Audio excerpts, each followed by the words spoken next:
Bonjour chers internautes, c'est Il Pastore pour une vidéo sur le dialogue œcuménique.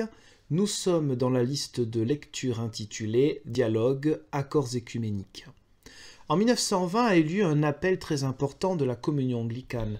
Les évêques anglicanes réunis à Lambeth, donc au Royaume-Uni, un appel à toutes les églises chrétiennes, qu'elles soient dans un système épiscopal personnel, c'est-à-dire avec des évêques ou avec d'autres systèmes de gouvernance d'église, pour l'unité chrétienne. Mais bien sûr, avant d'arriver à cela, parce que c'est une communion mondiale, ça ne marche pas, la gouvernance ne fonctionne pas par pays, avant d'arriver à cela, il y a eu des propositions œcuméniques qui sont venues de plusieurs pays. Et particulièrement, l'origine, c'est l'Église épiscopale des États-Unis d'Amérique, en 1910 déjà.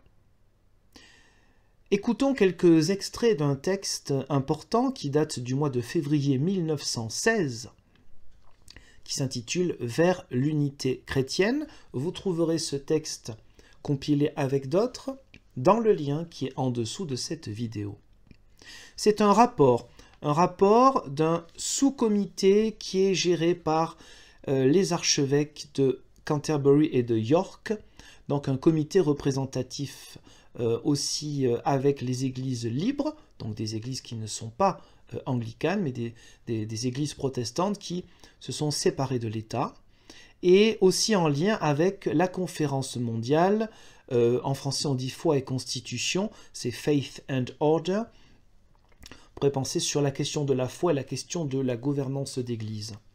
Ce mouvement a été pris au sérieux par plusieurs églises chrétiennes aux États-Unis pour préparer une conférence mondiale sur la foi et constitution, foi et gouvernance, dans la promotion de l'unité visible du corps du Christ sur la terre. Et en réponse à cet appel, pour préparer donc aux États-Unis ce comité, cela s'est fait avec les archevêques de Canterbury et de York et des commissions des églises libres pour faire la même chose, c'est-à-dire créer un même mouvement pour plus d'unité visible en Angleterre. Donc c'est parti des États-Unis d'Amérique et c'est allé ensuite en Angleterre. Alors ensuite, il y a comme une base forte, un texte un peu long, mais je ne dirais que quelques mots en français, sur les bases d'un accord pour les questions de foi. C'est la partie 1 de ce document. Alors nous qui appartenons à différentes communions chrétiennes et sommes engagés dans la discussion sur les questions de foi et constitution, nous désirons affirmer notre accord sur certaines vérités fondatrices comme la base d'un credo spirituel et de réflexion rationnelle et pour la vie de toute l'humanité. Nous exprimons ainsi ce qui suit. Donc on parle de la connaissance de Dieu, du peuple hébreu, cela évidemment commence chronologiquement par l'Ancien Testament, la révélation divine, l'importance de la Bible, l'importance de la Sainte Trinité, les credos, et un peu plus loin, donc la foi chrétienne telle qu'elle est contenue dans les Écritures, comme parole de Dieu. Oui, c'est-à-dire que les Écritures, quand on dit parole de Dieu, rappelons qu'en théologie chrétienne, non fondamentaliste, eh bien, ce ne sont pas des mots qui sont tombés du ciel, mais une inspiration et un travail aussi de l'être humain, parfois à travers les siècles, pour nous apporter des témoignages inspirés au sujet de Dieu et au sujet précisément pour le Nouveau Testament de Jésus-Christ. C'est lui qui est la révélation. Le Nouveau Testament n'est pas la révélation. C'est pourquoi, contrairement à ce que peuvent penser certains, nous ne sommes pas des gens du livre. Notre religion, notre foi n'est pas fondée sur un livre, la Bible, mais sur Jésus-Christ. Et la Bible, c'est l'ensemble de textes qui est un ensemble fiable au sujet de cette révélation, qui est le meilleur humanisme, c'est-à-dire l'incarnation, Dieu qui vient dans le monde en Jésus le Christ. Ce que nous fêtons particulièrement à Noël, par exemple. Ensuite, un petit peu plus loin, la partie numéro 2, par rapport à la gouvernance, les bases, un accord sur les gouvernances. Donc, la question des sacrements, du baptême et de la Sainte Seine, le repas du Seigneur, qui ne sont pas simplement des symboles, mais des vecteurs, on pourrait dire, effectifs de la grâce de Dieu. Alors, j'insiste un peu là-dessus parce que des fois on entend un peu n'importe quoi. Donc là, c'est la communion anglicane, mais aussi des églises libres qui seraient donc proches du courant réformé français ou réformé évangélique. Dans le protestantisme, peut-être à part quelques exceptions, on ne considère pas que les sacrements, ce sont simplement des symboles. C'est vraiment un vecteur de la grâce divine. Et il y a la question épineuse, en fait, des ministères, puisqu'on parle là de la foi et constitution, c'est-à-dire comment l'Église se vit, comment elle se gouverne. Donc par l'Esprit Saint, il y a une variété de dons et de grâces sur l'ensemble de l'Église.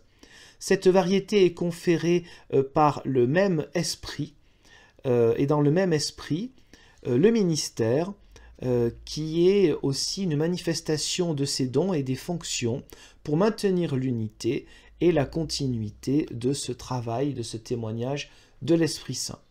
Évidemment, on n'est pas encore dans le dialogue précis sur oui, mais lorsque les ministères sont vus de manière très différente, qu'est-ce qu'on fait pour plus d'unité? Pour l'instant, on rappelle que toute forme de ministère existe par un appel, existe par le Saint-Esprit, et que toute forme de ministère chrétien, en fait, est utile pour porter cette parole de Dieu, pour faire vivre cette vie spirituelle, particulièrement par la prédication et par les sacrements. Alors, la partie 3 parle donc des différences qui existent et qui appellent donc à plus d'études, plus de discussions ensemble. Donc sur la question donc, de la variété des compréhensions des credos, même si on a les mêmes, la variété aussi liturgique. Hein. Aujourd'hui, c'est plus vraiment trop un souci, mais à l'époque, chacun tient quand même à sa forme rituelle du culte. La question de l'administration des sacrements, est-ce que c'est uniquement le pasteur et l'évêque, ou est-ce qu'il s'agit aussi de laïcs? Que sont les églises protestantes à l'époque déjà, bien sûr que quelqu'un qui n'est pas pasteur peut recevoir un mandat pour célébrer donc le culte avec ou sans Sainte Seine. Pas la même conception que chez les anglicans. Et donc la question du ministère avec l'autorité épiscopale ou la succession presbytérale ou presbytérienne, c'est-à-dire un conseil d'anciens. Anciens ne peuvent pas forcément dire vieux, mais ceux qui ont un petit peu l'expérience dans la vie spirituelle dans l'Église. Donc pour la communauté des croyants, ou la combinaison des deux. Parce qu'il existe aussi des églises chrétiennes où il existe un ministère épiscopal personnel, comme dans les églises luthériennes, mais ce ministère épiscopal d'évêque ou d'inspecteur ecclésiastique, on dirait en France, n'empêche évidemment pas d'autres formes aussi de gouvernance qui sont tout à fait complémentaires pour la vie de l'Église. Donc ce rapport donc, de février 1916 a été écrit par des représentants de la communion anglicane, donc du côté de l'Angleterre, York et Canterbury, et aussi des églises libres. Cela va apporter de l'eau au moulin, du dialogue écuménique, et permettra aussi de donner quelques idées aux évêques anglicans qui, en 1920, lanceront un appel important lors de la conférence de Lambeth, qui est vraiment une conférence comme un concile, un synode des évêques anglicans du monde entier, et qui a ainsi une autorité, non pas un pouvoir, mais une autorité importante dans la vie de la communion anglicane, et par un appel aux autres églises, eh bien, une autorité, si on veut bien l'entendre, pour toutes les églises chrétiennes qui ont à cœur de plus d'unité entre nous. Et cela sera d'ailleurs entendu après 1920, puisque d'autres églises vont se rajouter aux États-Unis d'Amérique, au Royaume-Uni, etc., pour que l'unité se manifeste et donne en 1948, avec une nouvelle étape là, enfin le Conseil écuménique des églises, qui rassemblera toutes les grandes églises protestantes, la communion anglicane, les vieux catholiques, les orthodoxes, les églises pré-chalcédoniennes. L'Église catholique romaine aura un dialogue un peu plus tard, officiellement à partir de 1960. Merci pour le visionnage de cette courte vidéo, et Dieu voulant, je vous donne rendez-vous, bien que nous ne soyons pas en direct, je vous donne rendez-vous pour d'autres vidéos si cela peut apporter peut-être quelques connaissances sur ces sujets qui, me semble-t-il, sont importants pour la vie chrétienne. Au revoir.